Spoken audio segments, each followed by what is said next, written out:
Welcome back to the Warehouse Podcast, part of the Believe Podcast Network. My name is Tyler, and today's episode is going to focus on a good thing for the Orioles, which I know is a bit odd timing now. The Orioles, as I record this, are in the midst of a three-game losing streak. I'm going to try to get this out, right around drive time home on Friday afternoon. So maybe the Orioles win against Cleveland tonight, get things back on track. But as I record this right now, the Orioles are in the midst of a three-game losing streak, back down to 9-10 on the season. Bit of a bummer. The Diamondback series started so well, and then it kind of fell apart.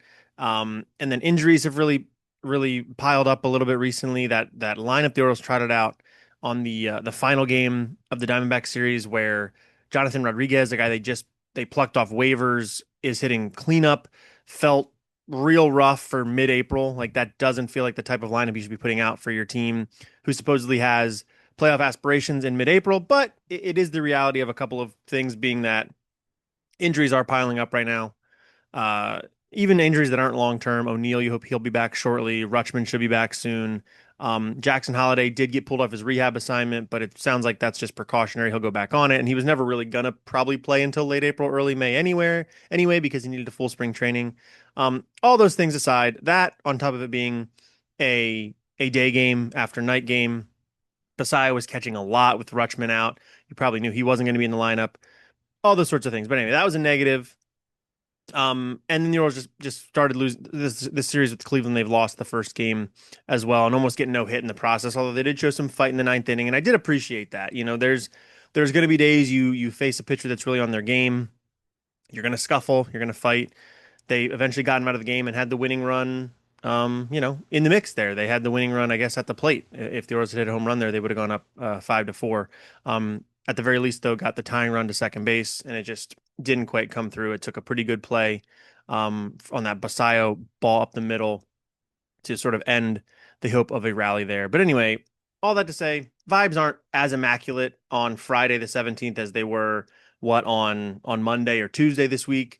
But right now, how I see the Orioles is they just got to survive this moment in the season, which look, the series, the quality of competition, I think people have said early, is pretty light. You need to win these games. You need to be, playing 600 ball because you're going to struggle later. Okay, whatever. I don't necessarily view it that way. I think winning a baseball game, a Major League Baseball game, is really hard. The Orioles are on top of that, dealing with a lot of injuries. They had their first pitching injury much sooner than I think they expected, with Zach Eflin going down after 4 innings or 3 innings. Um, they're dealing with some stuff. I think if the Orioles simply keep their head above water right now, you get Rutschman back, O'Neill back, Holiday back. You start to feel like your lineup has depth again. The rotation is going to get its feet under it. Bassett had a better start this last time out. Boz, we're still kind of waiting for him to be like that dude. Hasn't gotten there yet. Bradish's stuff looked good this last time. Still kind of got, death by a thousand paper cuts treatment. And then Rogers has been largely good, had one bad inning, which kind of cost him this last time through. But I think the rotation is getting its feet under it. And there's progress to be made there, and there's reason to be optimistic. And I think, like I said, if they can just keep their head above water, stay around 500 while they get healthy again, I feel fine about this team long term, because look around the American League, nobody is an out and out juggernaut. I think that's clear. I think the teams that maybe seemed like it coming into the year, the Blue Jays, obviously they're having a really tough time with injuries. And then the Yankees, I had some trepidations on this podcast even about them being particularly good. I thought they would be a good team, a playoff team. But that was that was based on previous performance, and the Yankees pretty much just rebuilt their 2025 team again, which for me is never the best thing to do. You always want to make some iterations, some tweaks here and there.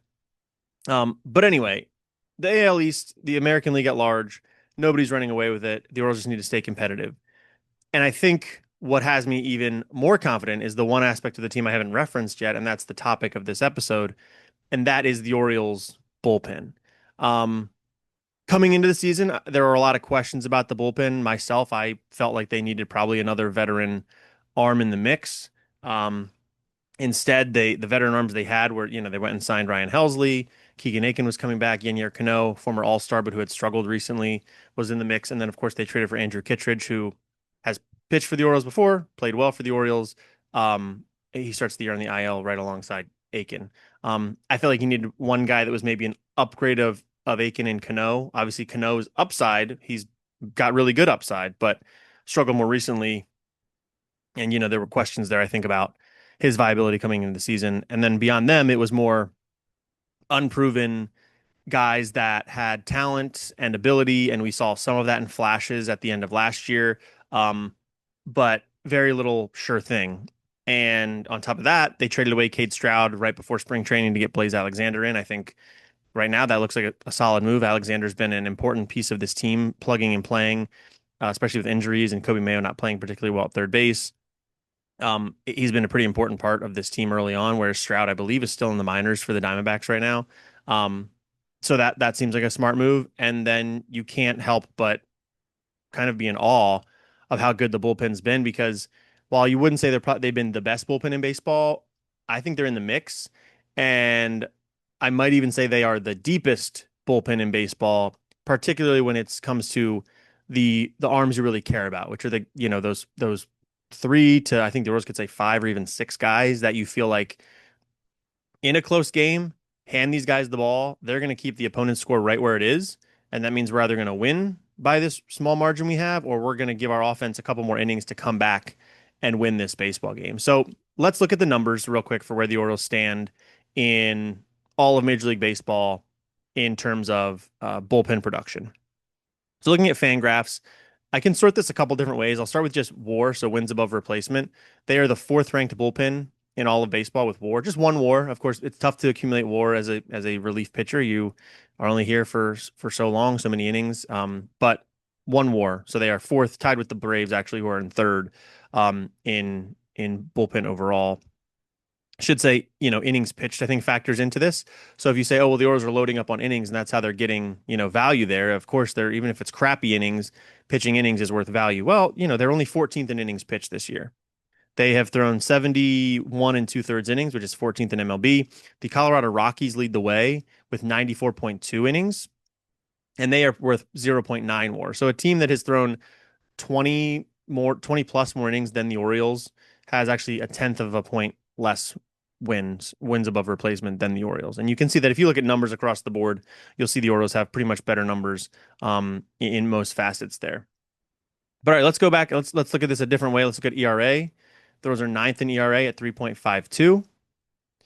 They are sixth in expected ERA at 3.52 as well, which is interesting. Their ERA and expected ERA are identical. A lot of these teams have maybe ERAs that are a bit inflated, like the Phillies, for example. Their ERA is 4.66, but their expected ERA is 2.68. So this is based on, batted ball, Ks per nine, walks per nine, like these sorts of things, batted ball luck, sort of stuff. Like you would expect the ERA to be much lower than what the Phillies' actual ERA is. The Orioles are right in line though. So this isn't the Orioles getting lucky. This isn't the Orioles having a batted average ball on balls in play of like 100 when the average is like 300 typically. This is the Orioles are getting exactly what they deserve to be getting, which is really good production. Looking at their FIP, their fielding independent pitching, they're 11th at 3.88, and their XFIP. So, again, this is that example I just talked about. Their XFIP is only 3.65, which is fifth in baseball. So I think like when you slice it and dice it, the Orioles are a top five, certainly top 10, maybe top five bullpen in all of baseball. Look at Ks per nine, 10.7 Ks per nine. They're fourth in baseball. Walks per nine, 3.52. They're ninth in baseball. Home runs per nine. They are 19th in baseball, 1.13. So this is one area of some maybe needed improvement. And then batting average on balls in play, 0.258, which is the fifth lowest in baseball. So that could be an area of maybe they deserve to be a little bit more. They're being a little bit lucky there. You'd expect their batting average on balls in play to be a bit higher, but at the same time, their home run rate is a bit higher. And a home run is not a ball in play. That is out of play. Nobody is playing a home run. So potentially home runs come down a little bit. Batting average on balls in play go up a little bit. These sort of normalize. And again, that's why the ERA and the expected ERA and even the FIP and the XFIP are pretty close to one another. So all that to say, the Orioles are ranking well in these numbers. Certainly top 10, potentially top five in most of these metrics that count, that matter. And it's really exciting that they're doing so well. All right, so let's move on to what I was talking about before, which is like the pitchers that actually matter, because yes, the Orioles' numbers are good overall, but maybe this has been brought down because they had a long man go one, had one good outing or whatever, and their high leverage guys are really struggling. That doesn't seem to be the case for the Orioles. So if you look at their player level performance, you can see here who's been the most impactful in the bullpen, and I sorted it by WAR here. So by most valuable, I guess, FWAR overall. So Grant Wolfram at 0.4, Rico Garcia at 0.4, Yennier Cano at 0.3, Ryan Helsley at 0.3, Anthony Nunez is 0.2. That's five guys deep. They go already, which is really impressive to me. Cameron Foster's already come up and had a nice little start. He looked good strikeout wise. Walks got to get those under control, but it's a small sample size. But that's five guys deep. They go already with those five. Wolfram, Garcia, Cano, Helsley, Nunez. Then you're talking about Kittredge has to come back. You expect him to be an impact arm. Aiken needs to come back. You expect him, I think, to be a serviceable middle relief type of pitcher. Does Felix Bautista get back at some point this year? There's an outside chance of that he's not going to come back and I think be Felix Bautista of 2025. Even he was pretty good last year, but really more like 2023 Felix Bautista. He's probably not that, but could he come in and be an impact type of arm? I think there's potential of that, certainly. So that's three guys you potentially are adding to this crew. And then, if the Royals are in the mix come July, why wouldn't Mike Elias go and get another arm at the deadline? Those are easy enough to get. You're going to have injuries. You might as well shore up the bullpen if you can. But a starting point of five guys, you go five guys deep in the bullpen, I think is really, really impressive. And again, you can look at these numbers, and I think like what I look at is like Ks per nine, walks per nine, and then ERA and expected ERA. And you want Ks per nine, preferably more than one an inning. I think as a bullpen arm is sort of what you want. A lot of these guys are going to be much higher than that, but at least 9 Ks per nine tells me, you're missing bats at a good rate. And then walks per nine, I think you want to be under 3 per nine. Honestly, sometimes with these guys with these higher strikeout rates, they can get by with higher walk rates. But I think when you're getting up above 3.5 to 4, you're kind of asking for trouble there. And then ERA, I mean, we all know what a good ERA is. Those elite bullpen arms are going to have it starting with a 1 or a 2, which is fine. I think what I don't want to see is an ERA and an xERA that are really out of whack. If you have an ERA of 1.5, but your xERA is 4.5, you're probably getting pretty lucky and something bad's about to happen to you. The other way around is okay. A higher ERA than the expected ERA is fine. You maybe have a little bit of luck coming your way. But that's just the way I tend to look at it. And the Orioles are, in general, in a good spot there. So if we search this by Ks per nine, kind of ignoring Foster because he's made one appearance, Wolfram leads the team with 14.63 Ks per nine. Dietrich Enns, who is hurt with a foot infection right now, I believe he's another one coming back that, if he pitches up to the way he did last year, really, really solid. His Ks per nine is above 14. Ryan Helsley's at 13.5. Yennier Cano, it's 12.71. Anthony Nunez at 11.42. And then Rico Garcia at 10 per nine. Yarmil Geraldo also in here at 10.8, but his walks are insane. And then if you look at walks per nine, those are in a good spot there as well. Wolfram's yet to walk anybody. Neither has Cano. Nunez 1.04 walks per nine. Rico Garcia 3 walks per nine. Helsley 4.91 walks per nine. So those guys, you worry about Helsley a little bit. His numbers have started to come down with the walks, but I think in general, pretty good there, and especially with his strikeouts, 13.5 per nine. You're okay with that. You can survive with that. I think you want the walks to really come down and be below 4 for him, but in general, a pretty good spot. And Helsley also, I'll point out, also Wolfram as well. Their BABIPs are a little bit ridiculous. Helsley 389 BABIP, Grant Wolfram 444. Tyler Wells also having some bad luck there, 323. Um, so there's some better luck to come there. Hopefully, it can go both ways because Garcia has had some good batted ball luck. Nunez, uh, Cano, even they've had some better batted ball luck. So it kind of all evens out there. But the strikeout numbers are good. The walk rates, I think, outside of Helsley, I'm pretty happy with for those five. And it has me feeling pretty confident about this bullpen long term, on top of those guys that are injured or coming back. And the guys that are struggling a little bit in the bullpen, um, I'm kind of optimistic about them as well. Specifically, Tyler Wells. I think he'll be okay. I don't think he's going to be the eighth inning guy, which is what Alvarez, I think, had him set up to be coming into the year, was being your eighth inning guy. He tried that, I think, twice, hasn't gone well. And then he's gotten hit around a little bit other times as well. And his expected ERA is actually 5.26. So Wells had a little bit of a tough time of it. But again, he's in a weird spot. He's had injuries. He was a reliever. He had injuries. He came back as a starter. Then they had him in the bullpen. Then this spring he was working out as a starter. Then they moved him back to the bullpen. It's been a lot of back and forth with Tyler Wells, unfortunately. I think if he could really focus on what he's doing, which right now to me seems like a bullpen guy through and through, I think he can be just fine. But they need to let him do that. And he's also got value because he can go more than one inning. He's like the guy they go to if they need two innings from somebody. Suarez as well. But there's a lot of versatility there that, again, these guys are valuable in the fifth, sixth inning to get you to the back of the bullpen.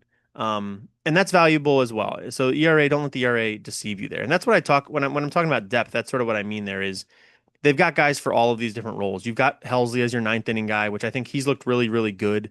I still don't feel like he's ever gotten quite back to what opening day Helsley looked like, and that series against the exhibitions against the Nationals right before opening day. That was like he peaked, I think, right then, and then kind of had a dip in form shortly thereafter. Looked good, I think, in this Diamondback series when I just watched him. I think he looked pretty good there. So he's coming back.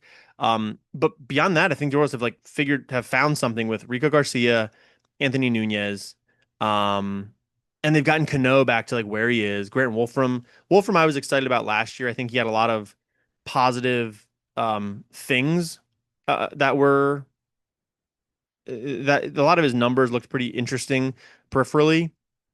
He's not walking guys this year, and that's allowed him to be a lot more impactful. He had a little bit of a tough time, I think. Was it one of the Diamondbacks games? He had a tough time. So he's going to have his ebbs and flows. But in general, I think this is what the Orioles expected from him. And he's done a really, really good job right now. And specifically, he's the only lefty in the pen right now, which is a big responsibility. They need Ends back. They need Aiken back to kind of take the pressure off him in that way. But in general, Wolfram really, really exciting there. So the fact the Orioles have kind of like found and developed quickly Garcia, Nunez, Wolfram is really impressive to me. Add Foster as a guy they traded for at the deadline last year from the Mets. Foster and Nunez both potentially replenish their bullpen by trading Mullins and Soto at the deadline last week. I think you have to be pretty appreciative of that. And I wanted to look at this real quick, the Orioles depth chart because on roster resource because it shows you how they acquired these players. So Helsley, obviously, they signed as a free agent. Garcia was a waiver claim from the Mets. Nunez was a trade with the Mets. Cano was a trade with the Twins. Also, Povich in that trade was the Jorge Lopez trade. Grant Wolfram a trade with the Brewers.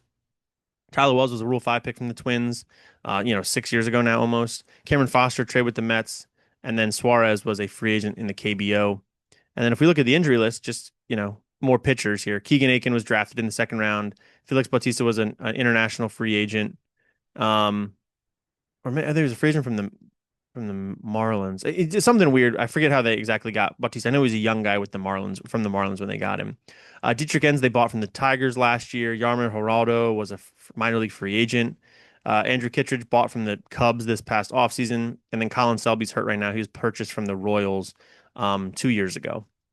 So just the way that Mike Elias has decided to build the bullpen is, I'll admit, different from what I was hoping. And really, I just wanted him to get one more arm. He just didn't go do it. He really went all in on like, let's go low cost, high risk, high reward type arms. And so far, it's really working out. Now, he's built it so he can kind of cycle through some guys because Kittredge is going to come back. Aiken will be back. Bautista, you hope will be back at some point. You're going to have to cycle through some guys. That means some of these guys that are doing well right now probably won't pan out forever. They'll get figured out. They'll move on, whatever. Helsley probably won't be here past this year if things go well for him. Maybe somebody like Garcia or Cano or whatever regresses. That's all going to happen. And that's kind of what Mike Elias is banking on, is like there's no reason to overinvest in the bullpen because you're kind of just catching lightning in a bottle here, which to me felt like a bit of a risk for a team that you had, I think, deep playoff ambitions coming into this season. I felt like you wanted to be a little bit more certain about what you had in the bullpen, and Mike Elias decided otherwise. And look, it's only mid-April. We're only 3 weeks into the season, but so far, Mike Elias is proving to be correct in that calculation, and it's just a joy to watch them. And it sort of becomes, hey, if the Orioles can get through 5 or 6 innings with the lead, or the game is close, I feel pretty confident in this bullpen to lock things down if the right guys are available. If Helsley's available, Garcia's available, Nunez, Cano, Wolfram, if some combination of those five is available, I feel like the Orioles are going to keep the game right where it is. And it's just on the offense to figure it out. And now that's a different discussion, right? We're not talking about that today. The offense has some things I would love to see ironed out that I think, some health improvements will help that in the near future. But the fact the bullpen is potentially the most dependable part of the team right now, and is one of the best bullpens in baseball, and is, I think, the maybe the deepest bullpen in all of baseball, is really a credit to Mike Elias so far. We'll see how it works long term. Teams are going to get data on these pitchers. They're going to, they're going to go through rough patches. The bullpen's not going to be great all the time. They're probably going to have moments in time where we really hope that the starter goes 7, 8, 9 innings, so we don't have to see them. But right now, it's a really impressive look that I was not expecting, and I'm pretty excited about it. And it makes me feel like, okay, let's get to the playoffs. And then the bullpen transforms again because you don't even need 8 guys, you need 5 guys. And then you can move maybe a starter that was doing well. Maybe Shane Baz is good but not great. You want to move him to the bullpen come playoff time. Maybe the Orioles go and trade for a starter. You can put Bassett in the bullpen or something. Like, there's all these possibilities that the bullpen transforms again coming into the playoffs. And then you really only need like 4 or 5 relievers all of the playoffs because you've got off days built in, and things like that. And the Orioles in this moment, again, I have to emphasize that it's really in this moment. The Orioles are a really scary bullpen that I don't think opposing teams want to get to. I think the Orioles would prefer, maybe outside of Trevor Rogers, to just face the starter and hope they score early because it doesn't feel like they're going to score late. Cano's a ground ball machine. Everybody else is striking out like crazy. Rico Garcia does nothing but give up weak contact. Like, it's a team that can beat you a bunch of different ways. I was saying, like, the other day, Cano is a guy, to have a guy like Cano in your pen, who, look, Cano's not new to us. He's been around a couple years now. But to have a guy like Cano in your pen that you can um that you can go to with runners on base and say, like, yeah, we got guys on first and second with one out. Let's go to Cano because he's probably going to get a ground ball. And that is probably going to be a double play. That's not something that every team has or doesn't have reliably. That's a really valuable weapon. And then you've got these strikeout artists. You've got Nunez, you've got Helsley, you've got Wolfram, that if the bases are loaded and you need a strikeout right now, or the extra innings set up in the regular season with the runner on second base, you can't really give up too much contact, maybe one ground ball, but you can't give up 3 ground balls in a row. They're going to score a run. To have those guys as well is really interesting. So the only like nitpicky thing right now is I think they need another lefty. Obviously, injuries have hampered that with Ends out and with Aiken out, and then they tried Raquet, not super impressive there. They need another lefty. And Albert Suarez, his numbers there are a little bit more worrisome. If I look at him, Albert Suarez has a 5.14 ERA, but an expected ERA of 6.68, only striking out 3.86 per nine and walking 2.57. So walks are fine, but not a lot of strikeouts. And his BABIP is 227, so he's even getting some good luck there. Home runs are a problem for him. Potentially, it's time to move on from Albert Suarez. There's a reason he was out there all offseason, and the Orioles were able to get him back on a minor league deal. Potentially, there's it's time to move on from him. But like I say, if they get the starters in a good spot, you might be moving Povich into the pen, or Brandon Young into the pen, and those guys can start to take on those long man roles that maybe they're too good for, but in 2026, that's what the Orioles need. The depth is just really, really impressive. And we'll see how it withstands a 162 game season. But yeah, I was just really excited to talk about that. Unfortunately, it comes in the midst of a 3 game losing streak, which I didn't want to have happen, but it's just the reality of life. And when I could get on here and talk about it. But yeah, the bullpen, the best part of the Orioles right now, really, really shocking and impressive and exciting. Now we just need to see other parts of the team catch up to them, see if the offense can get their things together, get some health together, and the starters, mixed bag so far with the starters. We won't dig on them too much so far, especially with Eflin going down and Povich and Young really stepping in well there. So it's the 5 spot's been fine. Eflin plus those other two. It's really the other 4 we got to see them step it up. And even Rogers was fine in most of his starts. This last one wasn't great, but Bradish, Boz, and Bassett, we got to see a little bit more from them. But it's a work in progress. Again, if the Orioles can just keep their head above water here in April, withstand the injuries, get healthy, easier said than done, then I feel pretty optimistic about this team moving forward. But let me know what you think. Am I being, am I looking at things a little bit too much through orange tinted glasses? Are you panicking that the Orioles are now a below 500 team all of a sudden? Are they not, playing well enough against teams that, at least coming into the season, we didn't expect too much from? Although I'll say the Twins have been a much better team, I think, than people anticipated. So do we look at that opening series a little bit differently? I don't know. The Pirates are a little bit more feisty than we anticipated. Do we look at that series differently? Like, there's a bunch of things I could say to kind of back up my claim that the Royals are a pretty competitive bunch right now. But let me know what you think about that. And then the bullpen. Are you shocked by this performance? Do you expect it to continue? And maybe, point out one or two pitchers in particular you're excited about or worried about. And I'll keep an eye out in the comments for that on YouTube, which is a good reminder. Subscribe to us on YouTube. If you're getting this audio wise, go over to YouTube and subscribe. It's totally free, helps us reach more people. And if you're watching this on YouTube, go over and subscribe on Spotify, Apple Podcasts, wherever you get your podcasts, and give us a rating and review. A positive one would be great, so we can reach more folks and grow our listenership. But that's all I've got. As I said, my name is Tyler. This has been the Warehouse Podcast. We are part of the Believe Podcast Network. Head over to BLEAV.com. Check us out as well as other podcasts for your various sporting or pop culture interests. And yeah, thank you for supporting it. Thank you for listening, and we will talk to you next time. See you.